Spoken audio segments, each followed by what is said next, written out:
Speed of 90 ready.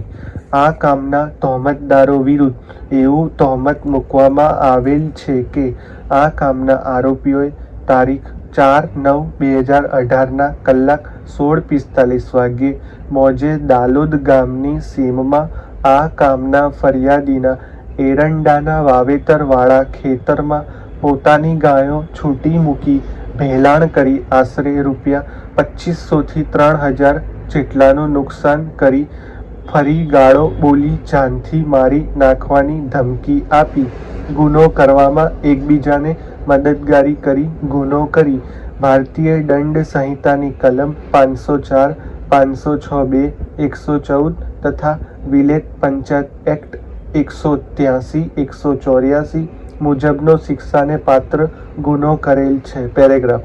આ કામે ફરિયાદ પક્ષ તરફે ફરિયાદી સામંતસિંહ ભોમાજી ઝાલાનાઓ આંક 18થી જુબાનીમાં જણાવે છે કે આશરે એકાદ વર્ષ પહેલા દાલોદની સીમમાં ટીંબા નામના ખેતર પર બપોરના આશરે 2-3 વાગ્યાને આસપાસ બનેલ આ બનાવમાં આ કામના આરોપી મેરાભાઈ, બોઘાભાઈ તથા કનુભાઈની ગાયો તેઓના ખેતરમાં ફરતી હતી, જેથી તેઓએ તેમને ગાયો બહાર કાઢી લેવા જણાવેલ.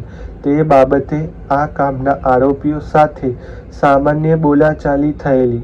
આ સિવાય બીજું કાંઈ બનેલ નહીં, જે બાબતે તેઓએ માંડલ પોલીસ સ્ટેશનમાં ફરિયાદ આપેલ.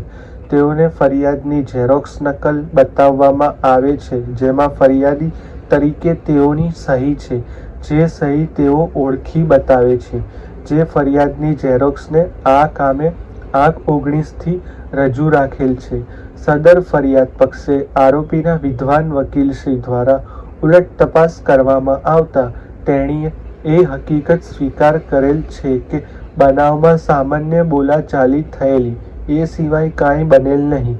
આરોપીઓએ તેઓને ગાળો બોલેલ નહીં કે જાનથી મારી નાખવાની ધમકી આપેલ નહીં. આ કામના આરોપીઓ સાથે ઘરમેળે સમાધાન થઈ ગયેલ છે. પેરેગ્રાફ. આમ સબબ કામે રેકોર્ડ ઉપરના રજૂ થયેલ સમગ્ર પુરાવાઓનું અવલોકન અને મૂલ્યાંકન કરવામાં આવે તો ફરિયાદીએ તેઓના પુરાવા દરમિયાન આંક 18 વાળી સોગંદ ઉપર જુબાની આંક 19 વાળી ફરિયાદ હકીકતને અંશતઃ સમર્થન આપતી હકીકતોને કથન કરેલ છે, પરંતુ આરોપી પક્ષ તરફે ફરિયાદીની થયેલ ઉલટ તપાસમાં આરોપીઓના તેઓને બીભત્સ ગાળો આપેલ નથી કે જાનથી મારવાની ધમકી પણ આપેલ નથી કે એકબીજાની મદદકારી કરી નથી.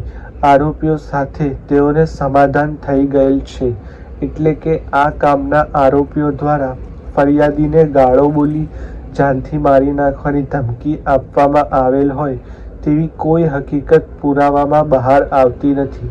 ફરિયાદી અને આરોપીની વચ્ચે હાલના બનાવ બાદ ફરીથી કોઈ અણબનાવ બનેલ હોય અથવા આ કામના ફરિયાદી આરોપીને ધમકી લીધે પોતાની કોઈ રોજબરોજની દિનચર્યા સતત ભંગના ઓથરે કરી રહ્યા હોય અથવા તો તેઓ સતત પોતાની ઉપર આરોપીની તરફથી જાનનું જોખમ અનુભવતા હોય તેવી કોઈ ફરિયાદ પક્ષનો કેસ નથી, ત્યારે આ ઉપરાંત આરોપીઓ સામે ઇન્ડિયન પિનલ કોડની કલમ 504, 506(2), 114 તથા વિલેજ પંચાયત એક્ટ 183, 184 મુજબનો ગુનાનું તહોમત છે.